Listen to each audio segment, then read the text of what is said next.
Bonjour à toutes et à tous, c'est le Docteur Damou, votre médecin nutritionniste. J'espère que vous allez bien. Alors aujourd'hui, on continue le tour des candidats à la présidentielle, le programme nutrition des candidats à la présidentielle. Donc on continue dans l'ordre alphabétique. Aujourd'hui, c'est Anne Hidalgo.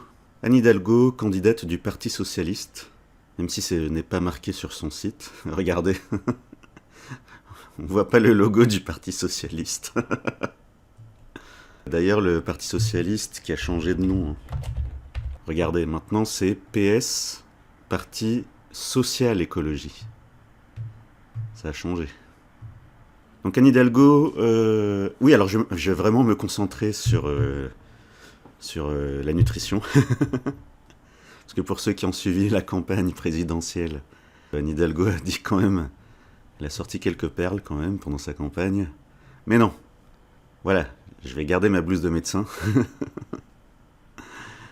Alors, j'ai commencé à regarder son site, mais je le trouve pas très bien fichu, son site. Je le trouve pas très pratique à consulter. Du coup, j'ai téléchargé le programme. Voilà, Hidalgo 2022. Donc elle pense aux plus modestes et elle pense à l'écologie. Voilà, attention, moi j'ai rien contre l'écologie. Je veux juste éviter que ça se fasse au détriment des enfants, et des plus précaires, et des plus défavorisés. Voilà, je ne veux pas d'une écologie punitive. Surtout si ça vient d'une candidate de gauche. Rappelez-vous, quand Macron a défini la gauche et la droite, bon, vous vous en rappelez peut-être pas, c'était dans une émission avec des enfants. Donc il a résumé ça comme ça. La gauche veut l'égalité entre les gens, la droite veut la liberté pour tous. Donc moi, ce que j'attends d'une candidate de gauche, c'est que si elle veut faire de l'écologie, eh ben, qu'elle continue de lutter pour l'égalité. Et l'égalité, c'est quoi? L'égalité, c'est la réduction des inégalités. Donc oui, je parle de viande. Oui, j'en parle déjà, des repas végétariens dans les cantines. Parce que quand elle a été réélue à la mairie de Paris, eh bien oui, elle était pour les cantines végétariennes. Regardez, Anne Hidalgo 2020, généraliser le végétarien et instaurer un repas végétarien par semaine dans les cantines scolaires. Donc ça va nuire à qui? Ah oui, en quoi ça nuit? Oui, alors pour ceux qui découvriraient ma chaîne, j'avais fait ma vidéo sur la viande, ici, à gauche. Donner de la viande aux enfants. Les meilleures raisons de manger de la viande, la croissance des enfants. Dans cette vidéo, j'ai cité une étude scientifique qui a montré que quand on donne de la viande à des enfants, ils sont mieux sur le plan physique et ils sont mieux sur le plan cognitif. Donc même sur le plan scolaire, ça peut les améliorer, d'après cette étude. Et le supplément de viande, ça marchait beaucoup mieux que le supplément végétal. Oui, ils ont comparé un supplément végétal. Et le supplément de viande, ça marchait beaucoup mieux. Donc étant donné que quand on est de gauche, eh ben, on dit qu'il y a des inégalités déjà de base, en fonction de la famille de l'enfant, en fonction du niveau social de ses parents, du niveau scolaire de ses parents. Donc est-ce que c'est de gauche de généraliser des repas végétariens quand on veut réduire les inégalités? Parce que évidemment la cantine ne dira pas quel complément alimentaire prendre. Dans l'étude que j'ai citée, les chercheurs suspectaient le manque de vitamine B12 de nuire aux performances des enfants et le manque de zinc. Donc moi je pose la question. Est-ce que les repas végétariens, c'est de gauche? Ou bien est-ce que c'est de droite? Parce que du coup, les familles bien informées, elles auront l'idée de donner des compléments alimentaires. Voilà, il y aura la liberté d'acheter des compléments alimentaires pour les enfants, et ça, c'est de droite. Il y aura la liberté d'aller consulter des médecins qui, eux, peut-être, j'ai dit peut-être, hein, c'est même pas sûr, peut-être que les médecins trouveront que l'enfant de famille riche, bah, si ses notes ont stagné, c'est peut-être à cause des carences. Peut-être, hein. Ou alors s'il tombe sur moi. Donc moi je pose la question à Anne Hidalgo et à ses équipes, est-ce que les repas végétariens c'est vraiment de gauche? Est-ce que c'est ça l'écologie de gauche? Ah, vous trouvez qu'une étude scientifique c'est pas assez? Eh ben regardez le site VGClick. C'est un site créé par 2 médecins français dont la thèse a été chapeautée par d'autres médecins. Et là, regardez, en consultation, enfants de 2 à 10 ans. Consomme-t-il régulièrement des produits laitiers? Oui. Depuis combien de temps votre patient a-t-il arrêté de consommer de la viande et du poisson? Depuis moins de 2 ans. Donc là, c'est arrêté, hein. C'est pas diminuer, c'est arrêter. Et ça dit quoi? Bah, ça dit qu'il doit prendre de la vitamine B12, soit tous les jours, soit hebdomadaire, soit mensuel. Et à la fin, ça dit quoi? Ça dit qu'il faut l'emmener chez le médecin en cas de doute d'apport suffisant à l'anamnèse. L'anamnèse, c'est quand le médecin interroge le patient et que le patient répond. Ou en cas de retard staturo-pondéral. Staturo, c'est la taille. Pondéral, c'est le poids. Donc regardez, c'est marqué là. Le végétarisme chez l'enfant risque de provoquer un retard de croissance. Je veux dire, si le retard de croissance se voit physiquement, imaginez l'état de son cerveau à ce moment-là. NFS, c'est pour chercher une anémie. Et c'est grave. Ferritinémie, c'est pour avoir une idée de stock de fer. Bilan phosphocalcique, c'est le phosphore et le calcium. Et le zinc, G-Click dit de doser le zinc dans le sang.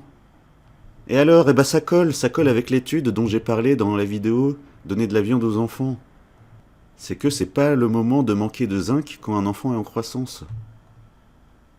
Plus ou moins dépistage d'une carence en vitamine B12 selon le contexte. Alors vous allez me dire, oui, l'enfant qui a mangé végétarien le midi, il n'est pas complètement végétarien, puisqu'il mange aussi chez lui. Bah ça, vous en savez rien. Vous en savez rien de ce qu'il mange chez lui. Rappelez-vous le sondage sur le petit déjeuner. 30% des enfants ne prennent pas de petit déjeuner tous les matins. Ces enfants-là, ils n'ont pas mangé le matin, donc ils n'ont pas eu d'apport en nutriments. Le midi, ils ont le repas végétarien, où il n'y aura pas de vitamine B12, ou presque pas. Il y en a dans les produits laitiers, mais pas assez. Au goûter, bah, il ne va pas manger de viande. Et le soir, il faudra croiser les doigts pour que l'enfant mange de la viande le soir. Donc est-ce que c'est de gauche, ça? Dites-moi. Alors vous allez me dire, oui, pour l'instant, c'est juste proposer. La loi climat dit de juste proposer à partir de 2023. Bah ouais, mais peut-être qu'après, ça sera obligatoire. Et même, imaginons, puisque ça sera proposé, bah ça veut dire qu'il y aura bien des enfants qui vont le prendre tous les midis. Des enfants un peu trop sensibles, des enfants musulmans, des enfants juifs, des enfants musulmans qui veulent manger que halal, des enfants juifs qui veulent manger que kasher. Moi je croyais que la gauche anticipait ce genre de truc, ce genre d'inégalité. Je croyais que la gauche essayait de réduire les inégalités. Alors pourquoi je dis 20 fois le mot gauche? Pas parce que c'est marqué là, regardez. Dans son programme, page 4, Hidalgo 2022, une femme de gauche. C'est marqué là. Pour réunir la France. Avec des carences. Ah non, ça elle l'a pas écrit. Alors elle commence par raconter sa vie. Parce que je suis une enfant de la République. Née en Espagne, venue en France à l'âge de 2 ans. Fille d'un ouvrier électricien et d'une couturière. Espagne, pays de la corrida et pays de la charcuterie. Bon. Bon, c'est elle avait qu'à pas raconter sa vie. Investir dans notre jeunesse, c'est investir dans l'avenir. Raison de plus pour éviter de leur coller des carences avec des repas végétariens sans information sur la prise de compléments alimentaires. Et sans information sur dans quel cas il faut consulter le médecin pour chercher des carences. Ensuite... Ouais, elle le dit clairement, hein. Parce que je suis une femme engagée pour la défense des grandes causes de notre siècle, le défi climatique et le défi des inégalités sociales. Et ben voilà, bah vous avez vu là on n'est même pas arrivé aux propositions, vous voyez déjà la contradiction. Vous voyez déjà que c'est pas possible de faire les deux en même temps, avec les repas végétariens dans les cantines. C'est pour répondre aux défis climatiques, mais, d'après moi, c'est en train d'aggraver les inégalités sociales. Vous voyez, il y a déjà une contradiction, il y a déjà deux choses qu'on ne peut pas faire en même temps. Alors, ensuite... Alors, mes 70 propositions pour la France. Ah oui, pendant que vous êtes là. avant de risquer de s'endormir pendant la vidéo. Alors, Anne Hidalgo. Alors, j'ai regardé. Je voulais savoir si elle était végétarienne ou si elle mangeait encore de la viande ou quoi. Et j'ai trouvé... Alors, j'ai tapé sur Google. Et ça m'a donné une source d'extrême droite. Riposte laïque. Bon, alors, je vais pas lire ce qu'ils ont écrit, parce que c'est insultant. Et ce tweet avec... quand elle est passée à Mediapart. Personnellement, je suis flexi-végétarienne, hein, donc j'ai vraiment diminué très très très fortement la consommation de viande. Elle vient d'inventer un mot. Regardez, on tape flexi-végétarienne sur Google, et ça donne flexitarisme. Mot valise associant flexible et végétarisme. Ou semi-végétarisme. Mais flexi-végétarienne, ça n'existe pas comme mot. Elle peut même pas le dire correctement. Alors, on continue. Ah bah non, tant qu'on est sur la vie privée. Il y a son fils. Le fils d'Anne Hidalgo. Ah voilà. Closer, magazine Closer. Anne Hidalgo, ce régime alimentaire particulier que son fils Arthur l'a poussé à faire en vue de la présidentielle. 16 décembre 2021. Beaucoup de sport et aucune viande. Un régime qui lui a également été recommandé par une nutritionniste. Alors beaucoup de sport et aucune viande. Eh ben il y a quoi? Il y a le risque de manquer de protéines. Il y a le risque de manquer de fer.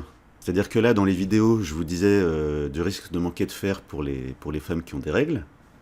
Mais chez les hommes, c'est le risque chez les hommes qui font beaucoup de sport. Ils risquent de manquer de fer et de zinc. Et ils risquent d'être tout pâles. Comme qui? Comme le fils Hidalgo. Regardez comment il est pâle.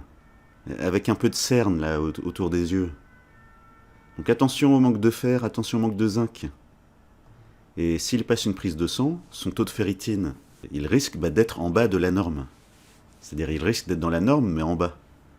Comme il sera dans la norme, lui et sa nutritionniste, là, ils vont dire « Ah, votre ferritine est dans la norme, donc c'est bon, il n'y a pas de carence en fer. » Si, parce qu'en fait, il est en bas de la norme. Et il est tout pâle. Avant de soigner des prises de sang, il faut soigner des gens, en fait. Donc attention, les gars, beaucoup de sport sans viande, il y a le risque d'être tout pâle. Et de finir par être très fatigué au bout d'un moment. C'est un risque, on n'est pas tous aussi résistants. Voilà, et en parlant de résistance, regardez. Anne Hidalgo, je suis très résistante à l'effort. Voilà, donc son fils a sûrement dû hériter de ça. C'est pour ça qu'il arrive à faire du sport sans viande, tout en étant très pâle. Très pâle, donc sûrement carencé en fer. Donc ouais, voilà, on n'a pas tous la même résistance physique. C'est Anne Hidalgo qui le dit. Vous voyez ? Oui, pour ceux qui découvrent ma chaîne, c'est ça mes vidéos. Au début, on se demande c'est quoi le rapport, et non, en fait, il y en a un. Donc elle a fait du handball, coureuse de fond, Anne Hidalgo. Donc voilà, on n'a pas tous le même métabolisme. Hein. On n'a pas tous le même métabolisme en fonction des parents qu'on a eus. Ah, Anne Hidalgo nous parle nutrition, regardez.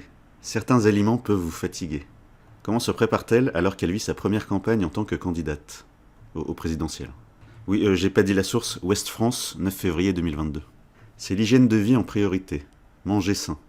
Depuis plusieurs années, j'ai quasiment arrêté ma consommation de viande, sauf quand il m'arrive de partager un repas où, finalement, le partage compte plus que le repas. Ce n'est pas une façon de vivre, donc je fais attention à avoir une alimentation saine, à manger des choses qui me donnent de l'énergie, qui ne me fatiguent pas. Car certains aliments peuvent vous fatiguer, dit-elle. Pendant une campagne, c'est zéro alcool, à l'exception peut-être d'un petit verre de vin de temps en temps le soir avec le plateau de fromage, parce que j'aime bien ça. Je crois qu'il n'y a pas mieux. Il n'est pas rare non plus de la voir boire du thé pendant un déjeuner, elle s'évite ainsi le coup de barre du début d'après-midi. Bon, après elle parle de sommeil. Oui, donc Anne Hidalgo, en tant que médecin, attention, je dis pas ça, je préfère prévenir.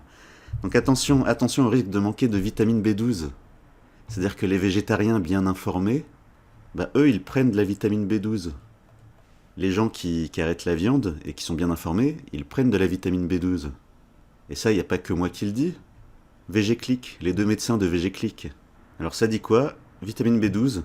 Les flexitariens qui diminuent de façon importante leur consommation de viande et de poisson sont également à risque de carence à long terme et devraient donc également se complémenter en vitamine B12. Diminuer les flexitariens doivent se complémenter en vitamine B12. Donc moi je pose la question, est-ce que Madame Hidalgo manque de vitamine B12? Et est-ce que c'est ce manque de vitamine B12 qui fait que elle a dit des choses maladroites pendant sa campagne et que les journalistes et ses adversaires se sont moqués d'elle? Oui, donc là je suis très sérieux. Hein. C'est marqué là. VGClick dit aux flexitariens de se supplémenter en vitamine B12. Donc moi je pose la question, est-ce que Madame Hidalgo est en carence de vitamine B12 si elle ne prend pas de compléments. Est-ce qu'on a fait le tour des trucs personnels? VG politique, 8 février 2020. Anne Hidalgo soutient également l'option quotidienne des repas végétariens dans les cantines. Option quotidienne et menu bi-hebdomadaire pour tous dans les cantines des écoles, des EHPAD et des crèches.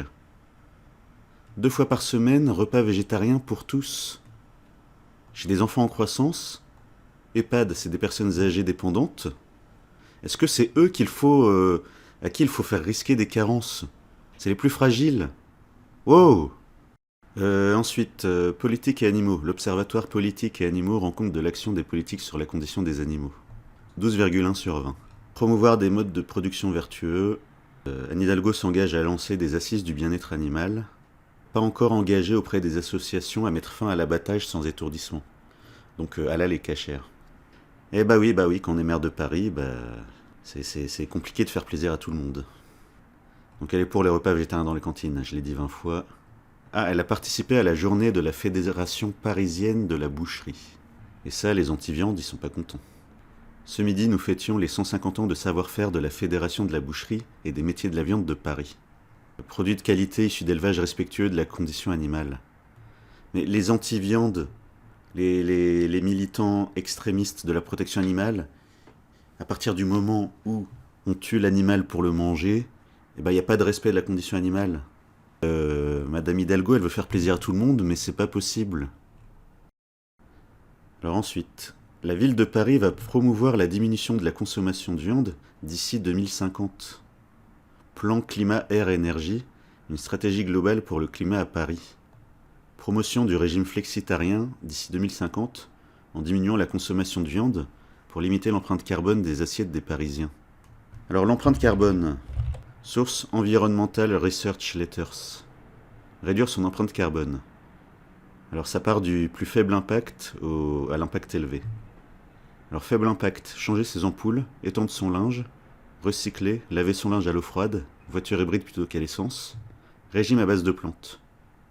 Donc voilà, il n'est pas si bien classé, le régime à base de plantes. Mais il y a mieux. Regardez, abandonner la voiture électrique, acheter de l'énergie verte, renoncer à un vol transatlantique, aller-retour, c'est marqué. Donc si tu renonces à un aller-retour aux États-Unis ou en Amérique du Sud, eh bien tu réduis ton empreinte carbone beaucoup mieux que si tu arrêtais la viande. Ensuite, abandonner la voiture à essence. Donc vraiment anti-voiture. Vous savez ce qu'a proposé quelqu'un de la mairie de Paris récemment? Bon, j'ai pris la première source que j'ai trouvée. L'Autojournal. Bah oui, évidemment, c'est eux qui vont râler. Et donc David Béliard, adjoint EELV à la mairie de Paris, en charge des transports. EELV, donc le parti écologiste, Europe Écologie Les Verts. Il a dit quoi à la télé? Sur la zone apaisée en particulier, nous allons mettre en place plutôt des contrôles à la sortie, c'est-à-dire qu'il n'y aura pas de contrôle a priori, mais il faudra, avec des contrôles qui seront des contrôles aléatoires, montrer patte blanche d'une certaine manière, prouver qu'on avait quelque chose à y faire. Par exemple, si on a été faire ses courses, un ticket de caisse par exemple, tout simplement. Ou si on est allé chez le médecin ou pour une consultation X ou Y, montrer qu'on est allé à cette consultation. Bon désolé monsieur l'écologiste, mais il y a un truc qui s'appelle le secret médical. Donc un flic peut pas nous demander une preuve qu'on a été chez le médecin, parce que ça voudrait dire rupture du secret médical. En 2020, vous vous rappelez? Donc ça, on a été le seul pays du monde à faire ça, les attestations de sortie. Eh bien, ça disait que le secret médical s'applique. Eh oui. Et donc voilà, donc petit à petit, au début, c'est optionnel. Allez, on motive les gens. Après, ça va être de force. Il faudra te justifier. Donc bientôt, tu iras à la boucherie. Il faudra justifier. Il faudra justifier que tu as besoin de manger de la viande. Ah, regardez, Anne Hidalgo intronisée membre de la confrérie du foie gras du Gers. Je savais même pas que ça existait. Donc voilà, donc elle veut faire plaisir à tout le monde. Elle veut faire plaisir et aux anti-viandes et aux bouchers. et aux producteurs de foie gras. Bah non, c'est pas possible. Bon allez, on passe au programme. Ça fait combien là? Ça fait 40 minutes. On n'a toujours pas commencé son programme. Alors, Anne Hidalgo met 70 propositions pour la France. Alors, agriculture, permettre notre souveraineté alimentaire. Le renouvellement des générations et assurer un revenu décent. Ok. Ensuite, l'agroécologie, un nouveau modèle agricole pour tous. Promouvoir des modes de production vertueux, dont l'agriculture biologique. Voilà, nous lancerons des assises du bien-être animal pour y engager l'ensemble des filières d'élevage et marquer de nouveaux progrès partagés avec tous les acteurs.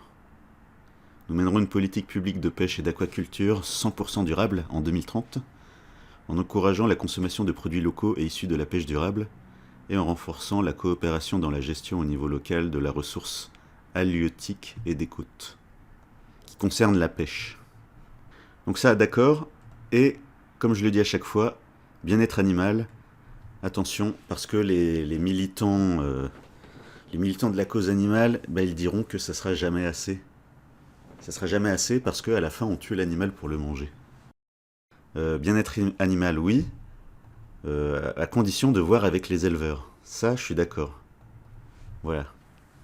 Donc je l'ai dit pour Dupont-Aignan, je le dis pour Anne Hidalgo aussi. Alimentation, souveraineté, sécurité et qualité pour tous. La lutte contre la précarité alimentaire et pour une nourriture de qualité pour tous est une priorité. Lutte contre la précarité alimentaire. Est-ce que c'est le moment de priver de viande les enfants et les personnes âgées dénutries et les personnes âgées dépendantes? Nous ferons, en lien avec les associations d'aide alimentaire, dont le rôle doit être mieux reconnu, de l'éducation à l'alimentation à tous les âges de la vie, un pilier de la politique alimentaire, et, comme le préconise le pacte du pouvoir de vivre, nous interdirons la publicité à destination des enfants sur les produits alimentaires néfastes pour la santé. Bon, alors faut faire des phrases plus courtes, parce que là il y a trop de choses. Alors, les associations d'aide alimentaire, est-ce qu'elles donnent de la viande? Oui. Pourquoi elles donnent de la viande?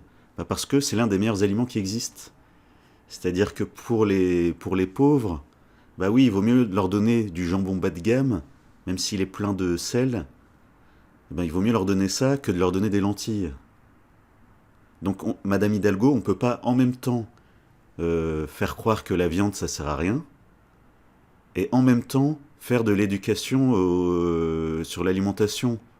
Il y a un biais là, il y a pas un gros biais là? Pacte du pouvoir de vivre. Ah j'ai hâte de voir ça, je connaissais pas. On va regarder. Pacte du pouvoir de vivre. Défi climatique. En tant qu'acteurs de terrain, engagés au quotidien dans la vie sociale, nous voulons relever le défi de répondre à ces enjeux et de proposer un chemin à notre pays.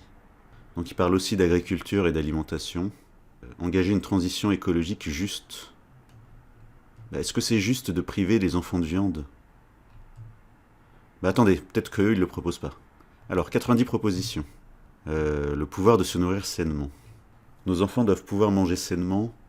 Tous ne peuvent pas le faire, notamment parce que notre niveau de revenu ne nous permet pas toujours d'être exigeants sur la qualité nutritionnelle de l'alimentation. C'est pourquoi les lieux de restauration comme la restauration scolaire doivent proposer une alimentation durable et accessible financièrement. C'est par ailleurs un enjeu éducatif, en matière de santé et d'environnement, que de proposer des menus bio. Le pacte du pouvoir de vivre propose ainsi de généraliser et automatiser les tarifs sociaux dans la restauration scolaire et soutenir l'approvisionnement des cantines scolaires en produits provenant d'une agriculture répondant aux critères de l'agroécologie, bio, filière courte et de proximité. Ils se trompent de priorité pour les enfants. Alors je dis pas nos enfants parce que j'ai pas d'enfants, je vais pas faire l'hypocrite. Donc pour les enfants, la priorité c'est pas de leur donner du bio.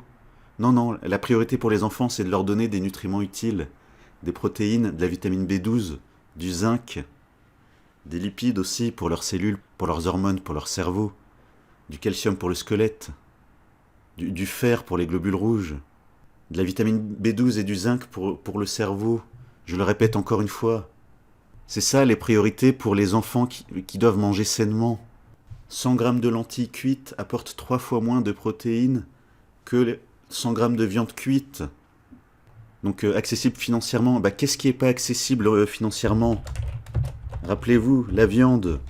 L'île, on met la viande sous antivol. Alors, s'il vous plaît, ne vous trompez pas de priorité.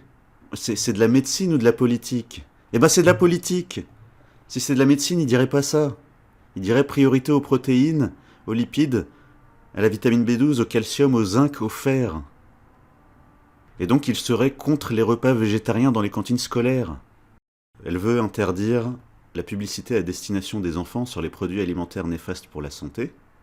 Vous savez quelle marque ne met jamais de pub dans les émissions pour enfants? Kinder. Eh oui. Vous pourrez vérifier par vous-même que Kinder ne met pas de pub au milieu des programmes pour enfants.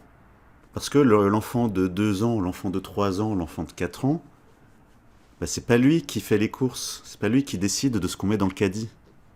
Donc c'est beaucoup mieux de faire de la pub auprès des parents. Comme ça, l'enfant, dès petit, il est habitué à Kinder. Avant même qu'il apprenne à parler, avant même qu'il ait de l'argent de poche pour choisir lui-même ce qu'il va acheter comme sucrerie. Alors attention, j'ai pas dit qu'il fallait laisser les pubs pour les produits alimentaires néfastes dans les émissions pour enfants, j'ai pas dit ça. J'ai dit que il y a plus malin. Il y a déjà plus malin que les gens qui décident ça. Kinder a été beaucoup plus malin, en visant les jeunes parents. Et ensuite, produits alimentaires néfastes pour la santé, faudra définir ce qui est néfaste pour la santé des enfants. Par exemple quoi? Par exemple le fromage. Fromage Nutri-Score. Il y a des fromages Nutri-Score D.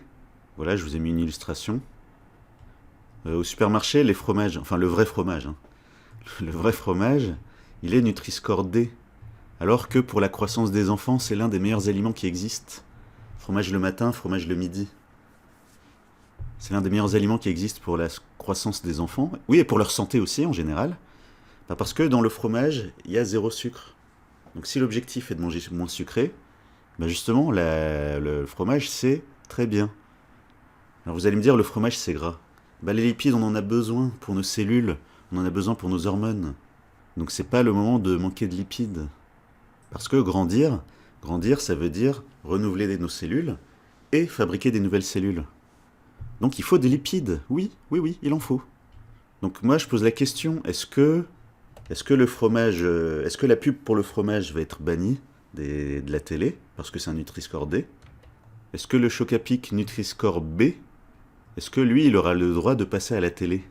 Donc sur quoi on va se baser pour dire tel produit est néfaste pour la santé des enfants surtout? Sur quoi on va se baser en fait? Je pose la question.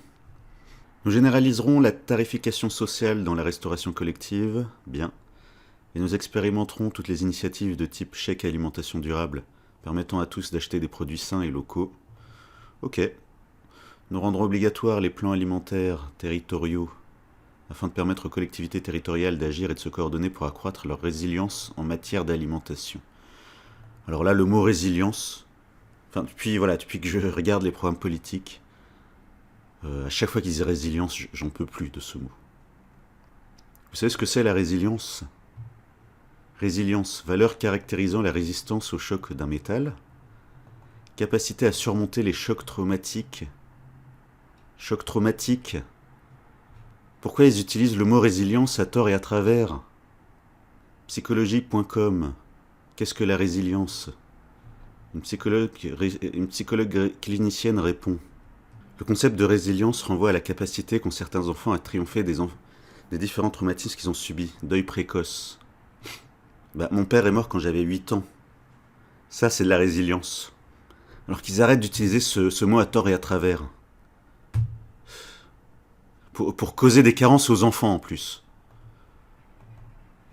Ça me rappelle les patrons qui utilisent le mot plan social, alors qu'en fait c'est juste un plan de licenciement en fait. Ils appellent ça plan social parce qu'il y a le mot social. Là c'est pareil, on va nous priver, on va priver les enfants en utilisant le mot résilience. Sérieusement. C'est plutôt ça qui va les traumatiser. De tous les midis, à la cantine, ils auront le choix entre le menu qui pollue et le menu qui pollue pas. Et ça va pas les traumatiser, hein. Pff, résilience. Dégueulasse. Dégueulasse d'utiliser ce mot n'importe comment. Ou alors, expliquez-le-moi en commentaire. Dites-moi pourquoi le mot résilience a sa place ici. Nous mettrons en œuvre des contrats de filière sur 5 ans avec l'industrie agroalimentaire, mesurés et évalués autour d'objectifs d'amélioration de la qualité alimentaire, réduction du sel, du gras, du sucre. Alors réduction du sel, ok, mais le fromage ça reste salé. Réduction du gras, ok, mais le fromage bah, c'est gras. Réduction du sucre, là je dis oui. Voilà, alors ça, le sucre, sur le plan nutritionnel, ça n'a aucun intérêt. Enfin, quand je dis sucre, je veux dire saccharose, la molécule de saccharose. Donc là, je suis d'accord. Nous lancerons au niveau européen une stratégie alimentaire commune et un plan de lutte contre le gaspillage alimentaire dans le sillage du plan d'urgence pour la sécurité alimentaire qui est en cours de déploiement. Ah, bah voilà, gaspillage alimentaire. C'est le moment où on parle de quoi? Eh ben, où on parle des repas végétariens dans les cantines. Eh oui, je l'avais pas vu venir. Et pourtant, bah, y a un rapport officiel qui a dit quoi? Qui a dit que pendant l'expérimentation du menu végétarien une fois par semaine, les plats végétariens ont pu faire l'objet de gaspillage important, jusqu'à 50% au début de l'expérimentation, particulièrement dans les zones rurales. Une enquête montre une augmentation du gaspillage pour 35% des communes et une diminution pour 18% d'entre elles. Alors, on lutte contre le gaspillage et on met un plat végétarien qui augmente le gaspillage. C'est pas très logique, hein. Bon, on la voit poser avec des légumes. Ah, ils sont beaux. Ah, je connaissais pas. Un chou-fleur mauve. Première fois que je vois ça. Chou-fleur mauve. Chou-fleur violet. Il est plus riche en anthocyanes. Ce pigment est un puissant antioxydant qui protège notre santé. Ah, je connaissais pas. Donner la priorité à la santé publique et à la prévention. Ok, mais comment? En tout cas, pas avec les repas végétariens dans les cantines pour les enfants. Alors, ensuite. Et dans les EHPAD, tout à l'heure, rappelez-vous, et ça parlait des EHPAD aussi. Je lancerai enfin la politique de santé publique qui fait tant défaut dans notre pays. Ok. Le pilotage et les moyens de Santé publique France seront renforcés. Ok. Je mettrai en œuvre un grand plan de prévention et de prise en charge des maladies chroniques qui affectent le plus notre population. Cancer, diabète, maladies cardiovasculaires, maladies respiratoires. Tous les leviers seront mobilisés. Santé environnementale, qualité de l'air et de l'alimentation. Ensuite, elle parle de santé mentale. Eh ben, prévention du cancer. Les anti-viandes disent oui, la viande ça donne le cancer. Non. Non. Tout ce qui a été trouvé, c'est que la viande rouge et les viandes transformées, type charcuterie hot dog, elles augmentent un tout petit peu le risque de cancer colorectal. Donc en France, en 2018, cancer colorectal, 43 336 nouveaux cas et 17 117 décès. Ben, si on rapporte ça à la population française, ça fait environ 0,06% seulement. Oui, j'ai dit seulement. Alors évidemment, si ça tombe sur vous ou sur un de vos proches, ben, j'en suis désolé. Mais quand on parle de santé publique, on ne va pas priver des enfants de viande en disant « Ah bah c'est bon contre le cancer, c'est bon pour la prévention contre le cancer ». On ne va pas punir les enfants, on ne va pas priver les enfants pour quelque chose qui concerne 0,06% de la population. Et c'est marqué, regardez, le cancer colorectal est rare avant l'âge de 50 ans. Donc remettez de la viande le midi, tous les midis pour tous les enfants, s'il vous plaît. Alors évidemment, il y aura une poignée d'enfants qui refusera de la manger. Mais voilà, moi je peux pas faire du 100%. C'est comme ça. Hein. Donc cancer, diabète. Alors diabète de type 1, à ma connaissance, c'est pas possible de faire de la prévention, puisqu'il est auto-immun. Si vous avez trouvé des choses, vous pouvez le dire en commentaire. Par contre, diabète de type 2, ça c'est important. Alors la dernière fois que j'ai regardé, il y a environ 3 millions de Français diabétiques de type 2. Le diabète de type 2, c'est quoi? Le diabète de type 2, c'est quand tu manges trop de glucides par rapport à ce que ton métabolisme peut gérer. Et les glucides, où est-ce qu'on en trouve principalement? Dans les végétaux. Eh oui. le riz, les pâtes, les patates, même les légumineuses. Il y a des glucides. Les fruits, il y a plein de glucides. Les légumes, un peu moins. Le pain, c'est plein de glucides. Donc en remplaçant la viande par des lentilles, eh ben, ça va faire un apport en glucides en plus. C'est pas en augmentant les glucides qu'on fait de la prévention contre le diabète.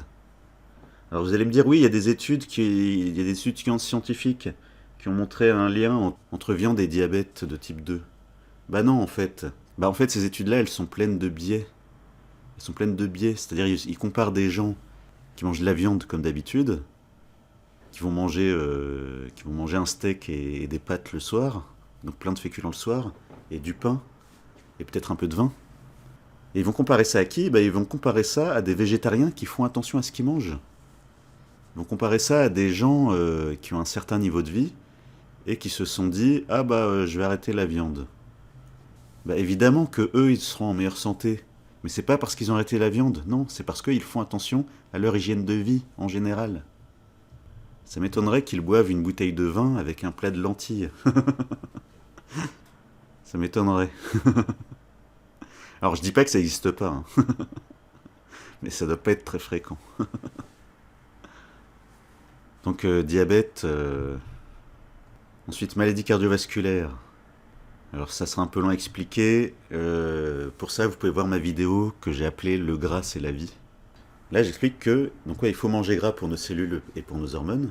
Et en fait, si on mange pas assez gras, bah, le corps risque de compenser en fabriquant du gras.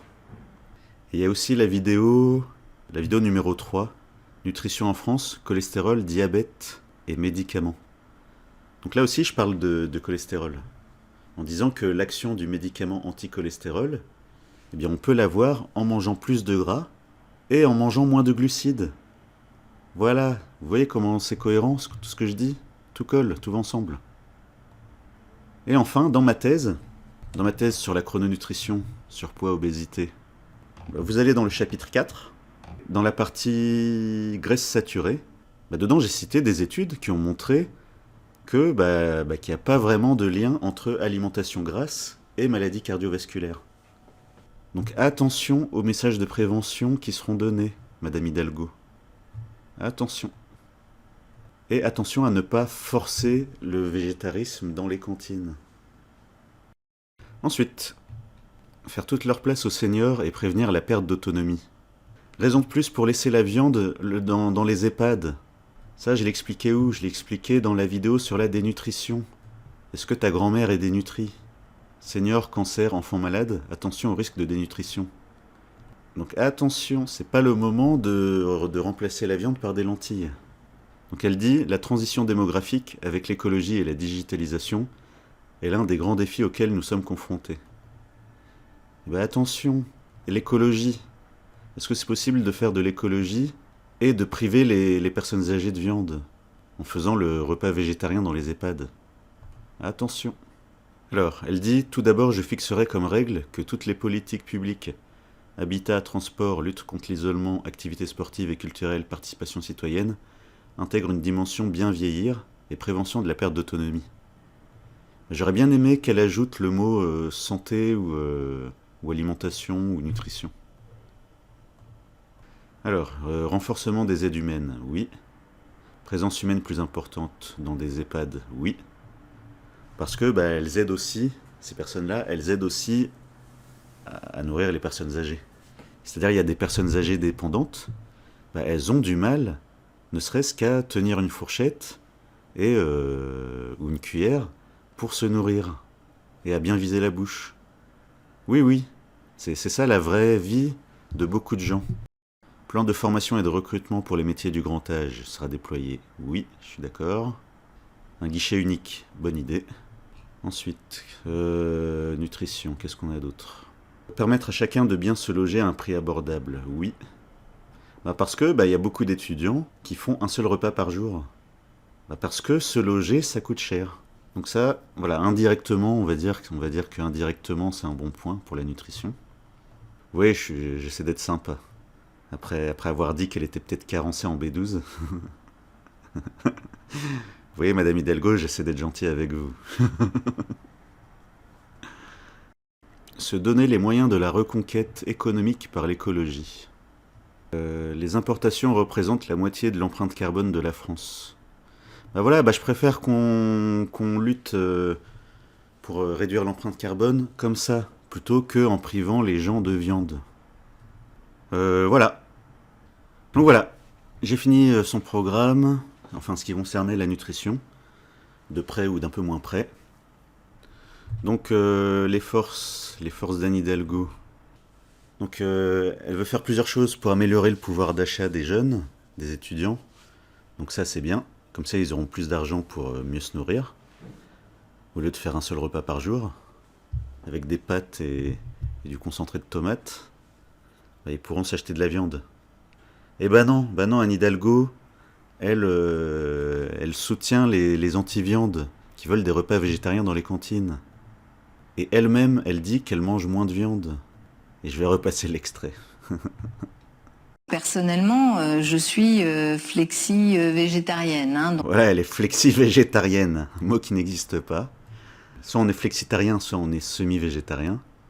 Et donc, elle qui se revendique femme de gauche, est-ce que c'est une bonne idée de priver les enfants de viande? Même si c'est juste une proposition, rien que le fait de le proposer, ça met dans la tête des enfants que la viande ça sert à rien, que la viande ça pollue. Est-ce que c'est le moment, alors qu'ils sont en croissance? Donc oui, elle veut réduire les inégalités dans plusieurs domaines, mais ces repas végétariens, eh bien moi je suis contre, archi contre. Donc elle est pour le bien-être animal, du coup. Ah, alors elle a pas parlé d'élevage industriel. Elle n'a pas dit l'expression élevage industriel. Donc Anne Hidalgo, elle essaye de... En français, il y a un proverbe qui dit « ménager la chèvre et le chou ». Ça veut dire être perçu comme cherchant à satisfaire des intérêts ou des protagonistes opposés, sans jamais affirmer ses propres positions. Donc moi, c'est l'impression que j'ai. En même temps, elle veut des repas végétariens. En même temps, elle veut du bien-être animal. En même temps, elle a fêté les 150 ans de savoir-faire de la Fédération de la boucherie et des métiers de la viande de Paris. En même temps, elle ne veut pas interdire l'abattage sans étourdissement. Donc ouais, l'Observatoire politique et animaux qui lui a mis 12,1 sur 20, eh ben c'est mérité. C'est mérité parce qu'on ne sait pas ce qu'elle veut, Anne Hidalgo. Ma conclusion, attention Madame Anne Hidalgo, flexi-végétarienne. Les médecins du site VGClick, ils ont fait leur thèse sur le véganisme. Et ils ont écrit quoi? Ils ont écrit « Les flexitariens qui diminuent de façon importante leur consommation de viande et de poisson sont également à risque de carence en B12, en vitamine B12, à long terme, et devraient donc également se complémenter. » Donc si Madame Hidalgo m'écoute, allez acheter de la vitamine B12, au moins de la vitamine B12. Et le site VGClick conseille plutôt le Veg1 et Essentiel Vegan, qui apporte aussi de l'iode, c'est bon pour la thyroïde. Ouais, ils disent ça pour les végétariens aussi, hein. Végétariens et végétaliens. Donc voilà pour aujourd'hui. Ouais, vous avez vu, c'est pas la même ambiance, hein. À chaque candidat. Vous avez vu qu'à chaque candidat, c'est pas du tout la même ambiance. Donc, Anne Hidalgo, une femme de gauche, attention à ne pas aggraver les inégalités avec les repas végétariens dans les cantines et dans les EHPAD. Attention. Voilà pour aujourd'hui, si vous êtes allé jusqu'au bout, mettez un like, ça fait plaisir. Pensez à vous abonner si ce n'est pas déjà fait. Et à bientôt pour la prochaine vidéo.